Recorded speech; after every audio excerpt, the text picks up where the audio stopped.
اعوذ باللہ من الشیطان الرجیم بسم اللہ الرحمن الرحیم۔ سب ویڈیو دیکھنے اور سننے والوں کو السلام علیکم۔ ہمارے چینل کے پیارے ویورز، آج ہم تلاوت کریں گے سورہ یوسف کی آیت نمبر 24 اور 25، یعنی کہ آیت نمبر 24 اینڈ 25 انشاءاللہ تلاوت کریں گے ترجمہ کے ساتھ اور تفسیر کے ساتھ۔ تو چلیں شروع کرتے ہیں آج کا سبق، لیکن شروع کرنے سے پہلے چینل کو سبسکرائب کریں، بیل نوٹیفیکیشن کو آن کریں تاکہ اگلی ویڈیو آپ کو آسانی سے ملتی رہے، اور ہو سکے تو شیئر بھی کریں۔ جتنا زیادہ شیئر کریں گے اتنا زیادہ ثواب ملے گا آپ لوگوں کو بھی اور مجھے بھی۔ تو چلیں اب شروع کرتے ہیں آج کا سبق۔ اعوذ باللہ من الشیطان الرجیم بسم اللہ الرحمن الرحیم۔ وَلَقَدْ اور البتہ تحقیق، ہمت فکر کی اس عورت نے اس کا، یعنی بھی ساتھ اس کا، یوسف علیہ السلام کا، کیونکہ ہم یوسف علیہ السلام کا قصہ پڑھ رہے ہیں۔ وَهَمَّ بِهَا اور یوسف علیہ السلام نے اس کا فکر کیا، اس عورت کا۔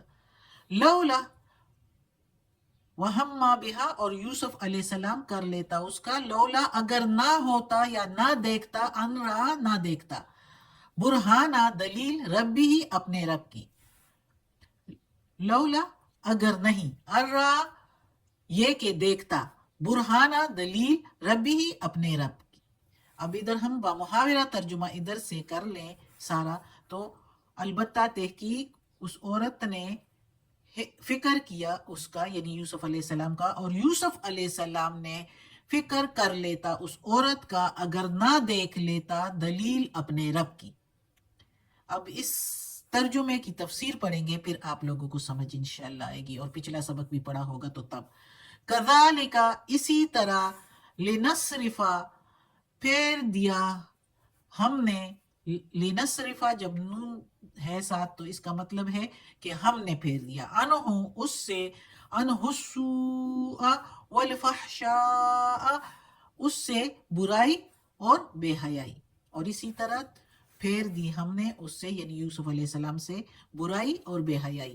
انہو بے شک وہ، من عبادنا ہم میں سے، بندوں ہمارے، عبادنا المخلصین بے شک وہ ہمارے مخلص بندوں میں سے تھا، نیک بندوں میں سے تھا۔ عبادنا بندوں میں سے، نا کے میننگ ہمارے، مخلصین مخلص یعنی نیک بندے، خالص صالح بندے، اور انہو بے شک وہ، من کے میننگ میں سے۔ اب اس آیت میں اللہ تعالیٰ فرماتا ہے کہ اس عورت نے، یعنی جو عزیز تھا، جو مالک تھا یوسف علیہ السلام کو، جس نے خریدا تھا منڈی میں اور اپنے پاس عزت کے ساتھ رکھا تھا، غلاموں کی طرح نہیں بلکہ عزت دی تھی اس کو، تو اس عزیز کی بیوی روایات میں ہے کہ اس کا نام زلیخا تھا، تو وہ فدا ہو گئی یوسف علیہ السلام پر، پچھلے سبق میں ہم نے پڑھا تھا، اور اس نے اس کو بے حیائی پر اکسانے کی کوشش کی اور اسے کہا کہ اپنے دل کو نہ تھامو اور آؤ۔ تو اس آیت میں پھر، کیونکہ یوسف علیہ السلام نے پچھلے سبق میں ہم نے پڑھا تھا، اس نے اللہ کی پناہ مانگی اور انکار کیا، تو اللہ کی پناہ جب مانگی تو شیطان کے سارے جال جو ہے وہ تو ختم ہو جاتے ہیں۔ تو اب ادھر اس آیت میں ہم پڑھتے ہیں کہ اس عورت نے فکر کیا اس کا، یعنی یوسف علیہ السلام کا، اور اس پر کوشش کی، اور یوسف علیہ السلام بھی کیونکہ جوانی میں تھے تو وہ بھی کر لیتا، جس طرح کی اس کی وہ ایج تھی، وہ عمر تھی، وہ بھی کر لیتا اگر نہ دیکھتا دلیل اپنے رب کی۔ دلیل وہ ہے جو اللہ نے، جو رب نے اسے سمجھائی، وہ یہ کہ یوسف علیہ السلام نے اپنے ضمیر کے ذریعے سے اپنے نفس کو قابو میں کیا اور نفس کو قائل کیا کہ یہ کام تیرے زیبا نہیں ہے، یہ دعوت عیش کو قبول کرنا تمہارے زیبا نہیں ہے، اس لیے اس نے انکار کیا۔ اور وہ دلیل کیا تھی؟ وہ دلیل یہ کہ پچھلے سبق میں ہم نے پڑھا تھا کہ اس نے کہا کہ میرے رب نے مجھے احسن، بہتر ٹھکانہ دیا، اچھا مرتبہ دیا، ایک منزلت دی، اور میں جو ہے برا کام کروں، جو برا اس طرح کے کام پھر بھی کرے، اچھی منزلت پا کر، بڑا درجہ پا کر، اس کے باوجود غلط کام کرے تو وہ کبھی کامیاب نہیں ہوتے. ناانصاف لوگ کبھی بھی کامیاب نہیں ہوتے. تو یہ دلیل جو ہے یہ اگر وہ نہ دیکھ لیتا. اچھا، کچھ مفسرین کہتے ہیں کہ یوسف علیہ السلام نے رب کی قدرت سے جو ہے یعقوب علیہ السلام کو سامنے دیکھا اور یعنی انہوں نے منع کیا. اور کچھ کہتے ہیں کہ یوسف علیہ السلام نے سامنے کوئی تحریر دیکھ لی اللہ کی حکم سے، اور اس کی وجہ سے جو ہے وہ اس نے یہ برہان تھی، یہ دلیل تھی، اور وہ جو ہے اس نے انکار کیا اور بھاگا. تو یہ واللہ عالم ادھر قرآن میں تو ہے کہ دلیل دیکھی، اور وہ دلیل کیا تھی؟ وہ تو یہی لگتی ہے کہ جیسے کہ اللہ نے، رب نے مجھ کو اتنا بلند مرتبہ دیا، اچھا ٹھکانہ دیا، اور جو ایسا ٹھکانہ پا کے بھی غلط کام کرے تو وہ کبھی بھی کامیاب نہیں ہوتے، وہ نہ بے انصاف لوگ ہوتے ہیں. تو اللہ تعالیٰ کہتا ہے کہ اسی طرح ہم نے اس سے برائی اور بے حیائی دور کر دی. یعنی کہ ادھر اس آیت میں اگر ہم غور کریں تو برائی اور بے حیائی کیسے دور ہو گئی کہ یعنی یوسف علیہ السلام کو عزیز نے، یعنی بادشاہ نے پیسوں پر خریدا تھا، درہم دے کر خریدا تھا، یعنی غلام کی صورت میں، غلام کے اس میں درجے پر ہو کے اس کے گھر میں دیا. تو اس نے عزیز نے اس کو اچھا مرتبہ دیا تھا اپنے دربار میں، لیکن نام تو تھا نا کہ خریدا تھا، غلام تھا. تو اس موقع پر وہ جو ہے عورتیں اس پر فدا ہو رہی تھی اور اسے نہیں چھوڑ رہی تھی، اسے برائی پر اکسا رہی تھی. آگے بھی ہم پڑھیں گے، دیکھیں گے. تو جب وہ بادشاہ بنے گا تو پھر عورتوں کا کیا حال ہوگا؟ تو یہ ایک تو یہ کہ یوسف علیہ السلام بھی عورت کو دیکھ کے اس کے جان سے میں نہ آئے.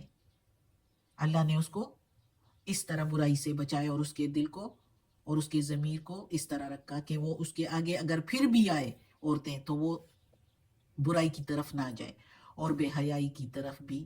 جس طرح عورتوں کو بھی پتہ چل جائے کہ اس نے اس وقت ہم بڑی بڑی عمرہ کی عورتوں بیویوں کو گھاس نہیں ڈالی، تو جب بادشاہ بنے گا تو پھر کیا بنے گا. تو اس طرح وہ جو عورتیں تھیں اس جگہ کی تو وہ بھی ہوشیار ہو گئی، ان کو بھی پتہ چل گیا کہ یوسف علیہ السلام کسی کے ورغلانے میں اور پھسلانے میں نہیں آتے. اس لیے اس طرح طریقے سے اللہ تعالیٰ کہتا ہے کہ اس طرح سے ہم نے اس سے برائی اور بے حیائی پھیر دی. یعنی اب عورتیں بھی یہ خیال کریں گی کہ یوسف علیہ السلام کسی کے جان سے میں آنے والے نہیں ہیں. تو اور اللہ تعالیٰ کہتا ہے کہ وہ ہمارے مخلص بندوں میں سے تھا، اس لیے اللہ تعالیٰ نے اس کی مدد کی. اگلی آیت ہے وَاسْتَبَقَ الْبَابَ، اور بھاگے دروازے کی طرف، یعنی دونوں دروازے کی طرف بھاگے. وَقَدَّتْ، اور پھاڑ دی یا چیر دی، قَمِيصَهُ، کرتا اس کا، من دبرن، پیچھے سے. من کے میننگ سے دبرن پیچھے، دبرن و الفیا، اور پایا. دبرن پیچھے سے، الفیا پایا. سیدہا، خاوند اس کا، یعنی اس عورت کا خاوند. لدل باب، پاس دروازے کے. یعنی دونوں دروازے کی طرف بھاگے، پیچھے سے عورت اس کے بھاگی اور اس کی قمیص پکڑ لی جو پھٹ گئی پیچھے سے، اور پایا اس عورت کے شوہر کو پاس دروازے کے. قالت، کہنے لگی وہ عورت، ما جزاؤ، کیا سزا ہے، من جو کوئی ارادہ کرے، بے اہل کا، ساتھ تیرے اہل کے، یعنی تیرے گھر والی کے ساتھ، سوءً برا، یعنی جو ارادہ کرے برائی کا تیری بیوی کے ساتھ، الا سوائے، الا ان یسجنا، سوائے یہ کہ اسے قید کر لیا جائے، او یا عذاب علیم، یا دردناک عذاب دی جائے. یعنی اس عورت نے اب الٹا یوسف علیہ السلام پر جو ہے تہمت لگائی، بہتان لگایا کہ اس کی کیا سزا ہوگی. اچھا، خود وہ کوشش کی، اور پھر چونکہ یوسف علیہ السلام دروازے کی طرف بھاگے، وہ بھی پیچھے بھاگی اس کو پکڑنے کے لیے، تو ہاتھ میں اس کی قمیص کا دامن آیا اور وہ پھٹ گیا پیچھے سے. اور جیسے ہی دروازہ یوسف علیہ السلام نے کھولا تو سامنے کھڑا تھا اس عورت کا شوہر، یعنی عزیز کھڑا تھا، اس کا مالک جو تھا وہ دروازے کے پاس کھڑا تھا. عورت جلدی سے بات بدلنے لگی، وہ سمجھ گیا ہوگا، سمجھ گیا, آگے ہم پڑھیں گے انشاءاللہ. لیکن اس نے جلدی سے بات ہی بدل ڈالی کہ یہ دیکھو اس نے کیا کیا, تمہاری بیوی پر برا ارادہ کیا, بری نظر ڈالی. اب اس کی سزا کیا ہوگی؟ اس کی سزا قید ہونی چاہیے یا دردناک عذاب دینا چاہیے. اس کو یہ بھی غصہ تھا نا اس عورت کو کہ اس نے میری بات نہیں مانی, تو اس کو قید کر لیا جائے. اس نے کہا بھی تھا کہ پھر قید کر دوں گی, یہ آگے ہم پڑھیں گے. بار بار اس کو یہی یوسف علیہ السلام کو دھمکیاں دیتی ہے. تو انشاءاللہ آگے پڑھیں گے اگلے سبق میں. آج کا سبق ختم ہوتا ہے. اللہ ہمیں توفیق دے اس قرآن مجید کا ترجمہ مکمل کرنے کی اور اس پر عمل کرنے کی توفیق دے. صدق اللہ العظیم. یا اللہ, یا پروردگار, یا رب العالمین, یا مالک یوم الدین, یا علی کل شیء قدیر, یہ تیرے کلام قرآن مجید کی تلاوت کی ہے, اس کے ترجمہ تفسیر میں تلفظ میں کوئی غلطی ہوئی ہو تو معاف کر دینا, تو معاف کرنے والا مہربان ہے. یا اللہ, یا پروردگار, یا رب العالمین, ہمیں عافیت والے معاملات دے, اور یا اللہ ہمیں نیک اور صالح لوگوں میں شامل کر دیں اپنے. آمین.